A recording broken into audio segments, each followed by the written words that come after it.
Fala pessoal que acompanha o Portal Aeroflap, hoje eu estou trazendo aqui uma curiosidade para vocês, que é sobre o consumo de combustível do Concorde e como que ele se compara aos aviões atuais, então mas vou dizer para vocês só depois da vinheta mesmo, roda a vinheta aqui, eu volto logo depois.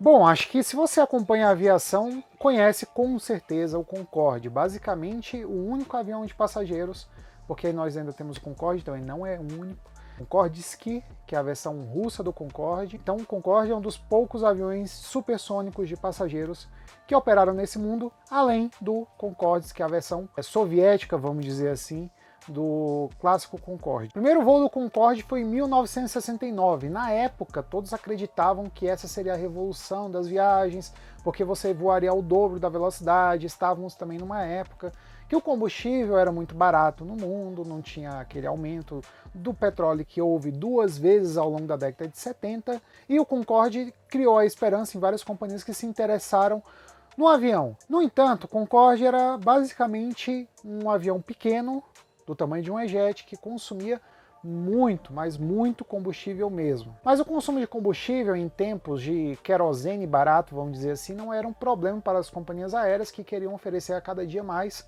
um serviço aprimorado para seus passageiros, como nós observamos também com a entrada do Boeing 747, e na época as companhias equipavam esses aviões com um lounge dentro dele.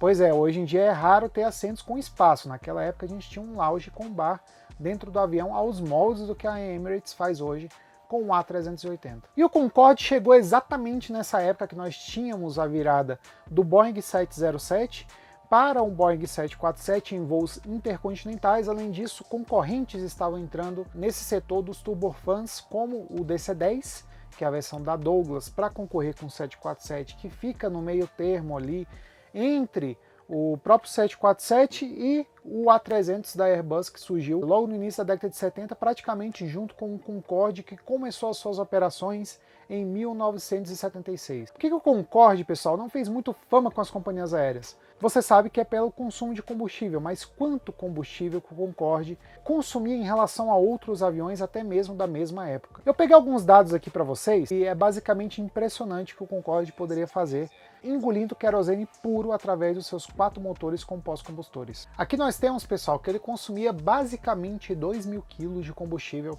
somente para taxiar da sua posição no aeroporto, desde o acionamento do motor até a cabeceira da pista, e antes mesmo de iniciar a decolagem ele consumia esses 2.000 kg somente para trafegar no solo do aeroporto. Além disso, depois que ele alinhava na cabeceira e decolava, o consumo dele com pós-combustores até chegar à velocidade de cruzeiro e na altitude de cruzeiro era de aproximadamente 32,5 litros de querosene por segundo. Isso dá mais ou menos ali algo entre 25 a 26 quilos de querosene por segundo. Sim, por segundo. É muito combustível indo embora por segundo. Compare que um tanque de carro ele tem mais ou menos capacidade para 50 litros, então ele bebia quase um tanque de combustível ou mais de um tanque de combustível de carro em apenas 2 segundos. Era muito combustível que ia embora no Concorde mesmo. Quase metade do seu tanque de combustível ou do combustível que estava a bordo do avião, vamos dizer assim, era consumido entre a decolagem do Concorde, a partir do momento que a decolagem estava autorizada ali em solo, até o momento que ele chegava a 60 mil pés em Mach 2. É um consumo extremamente elevado, e o resto do combustível, a outra metade do tanque, era somente para cumprir a rota de Londres até Nova York em nível de cruzeiro, que o consumo já era mais reduzido, sem o uso dos pós-combustores em nível de cruzeiro, e também na descida ele não consumia muito combustível, até mesmo pela altitude e a capacidade do Concorde de voar em velocidades mais baixas. Por hora, a British Airways compartilhou essa informação que ele consumia aproximadamente 20.500 quilos de querosene de aviação em apenas 60 minutos. Como comparação, trouxe aqui outros aviões grandes para vocês, bem realmente nesse tema. Atualmente nós temos o Boeing 787-9, que é um avião bem moderno, com motores modernos, capaz de levar até 300 passageiros a bordo, enquanto o Concorde ficava ali na zona de 100 passageiros a bordo, numa classe meio executiva, né? Meio executiva, meio econômica.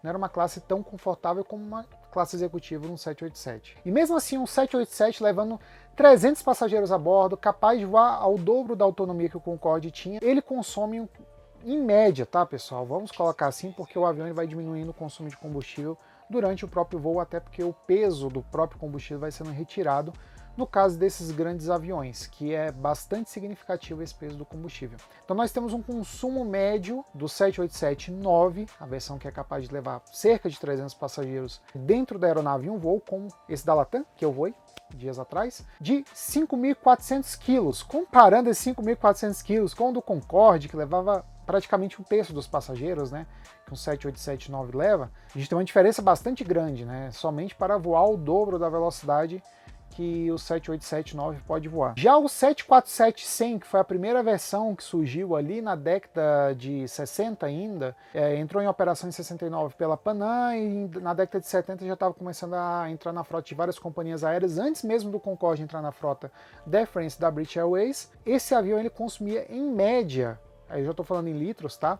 11.000 litros por hora, durante um voo normal, levando quase 300 passageiros a bordo, porque naquela época, vocês sabem, a gente usava assentos mais espaçosos a bordo das aeronaves, e a capacidade, por causa disso, era reduzida. Ainda tinha um lounge, que a parte de cima do 747 não era composta por assentos, como nos dias atuais, e sim tinha um lounge lá, com um bar, um lugar para os passageiros da primeira classe ficar durante o voo. Em comparação, o Concorde consumia mais do que o dobro de um 747 que levava 300 passageiros. Ele consumia 25.000 litros por hora de voo. Comparando agora com um avião um pouco maior do que esse 747-100 que eu falei para vocês, que é o Airbus A380, já muito mais atualizado, lógico, com novos motores turbofan em comparação com o 747-100 e também com um tamanho muito maior do que esse primeiro widebody, né, vamos dizer, da Boeing. Ele consome cerca de 12.000 quilos de combustível por voo para levar aproximadamente 550 a 620 passageiros, depende da configuração do interior. Algumas companhias até utilizam interiores com capacidade para 470 passageiros em média, como no caso da Singapore Airlines, que tem aquela famosa primeira classe com cama. Coisa que no Concorde seria impossível por causa da fuselagem, que era muito estreita.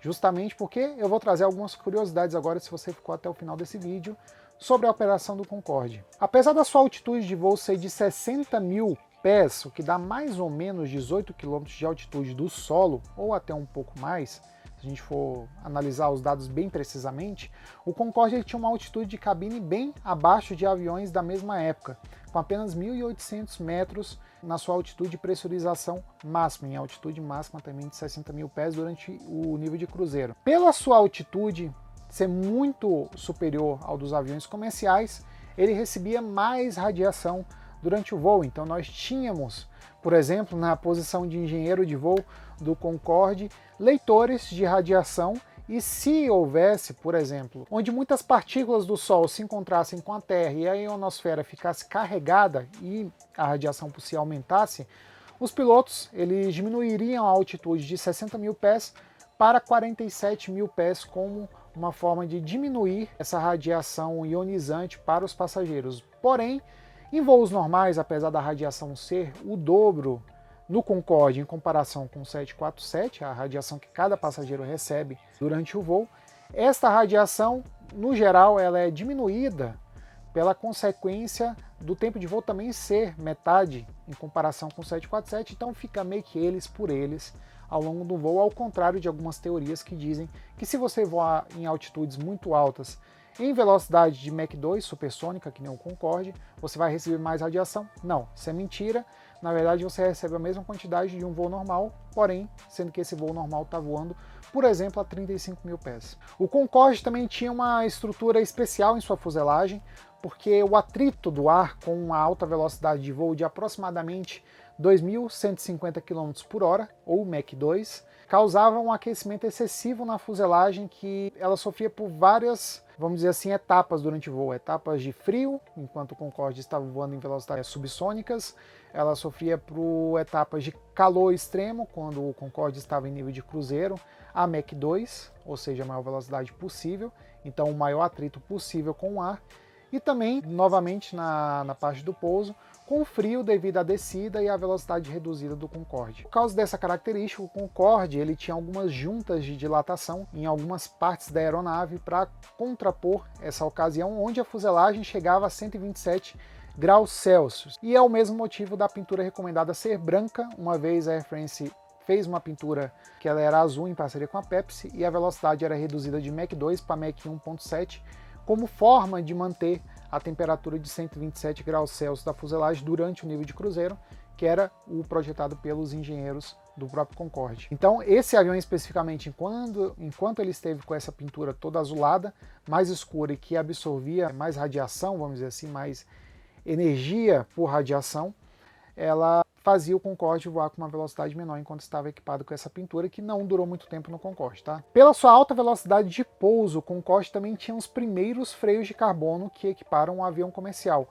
uma tecnologia que foi derivada aí das aeronaves militares, passou para os aviões comerciais. Hoje em dia é muito comum a gente ver no Boeing 737 com seu pacote SFP, que é um pacote de performance. Nós também temos um pacote de performance semelhante para o A320neo, mas lá atrás o Concorde foi o primeiro a utilizar freios de carbono, que apesar da alta velocidade, do alto calor gerado durante um processo de pouso, ele conseguia manter, vamos dizer assim, o mesmo desempenho durante toda a pista, e isso possibilitava que em seu menor peso possível de pouso, ou seja, quase sem combustível passageiros, o Concorde poderia pousar numa pista do tamanho da de Congonhas, por exemplo. Então é isso aí, pessoal, um videozinho de curiosidade para vocês, agradeço por assistir, se inscreva aqui no canal e curta para não perder mais postagens como essa que nós mandamos aqui todas as semanas, sempre às quartas e sexta-feiras e às vezes com vídeos extras aqui no canal. É isso aí, muito obrigado e até mais.